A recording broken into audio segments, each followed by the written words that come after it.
Everyone, welcome back to my channel. This is Sharmin. চলে আসলাম নতুন একটা রেসিপি ভিডিও নিয়ে। আজকে আমি বানাতে চলেছি বুটের ডালের হালুয়া, বাট এটা কিন্তু একটা ইউনিক পদ্ধতিতে হতে চলেছে। তো ফার্স্টে আমি একটা প্রেশার কুকারের মধ্যে একটা দারুচিনির টুকরো আর এখানে বুটের ডালগুলো সারা রাত আমি ভিজিয়ে রেখেছিলাম সেটা দিয়ে দিলাম, আর একটু দিয়ে দিলাম লবণ আর সামান্য পরিমাণ জল। এটা দিয়ে আমি এখন প্রেশার কুকারের ঢাকনাটা বন্ধ করে দেব, দিয়ে আমি এটাকে ভালো করে একদম সিদ্ধ করে নেব।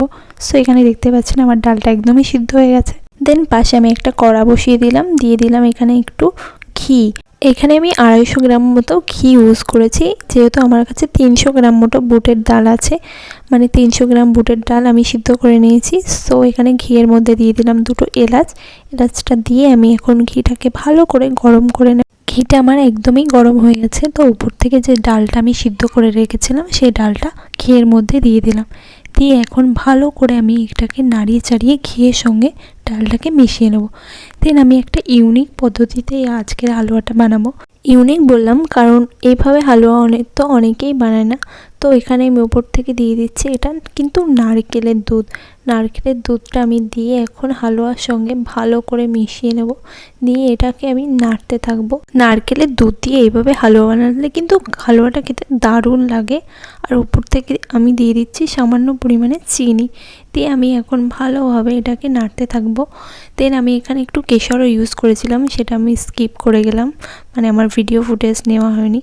দেন নাড়তে নাড়তে হালুয়াটা কিন্তু একদমই এই পর্যায়ে চলে আসবে। দেখতেই পাচ্ছেন এইভাবে কড়া থেকে লেগে লেগে উঠে আসছে।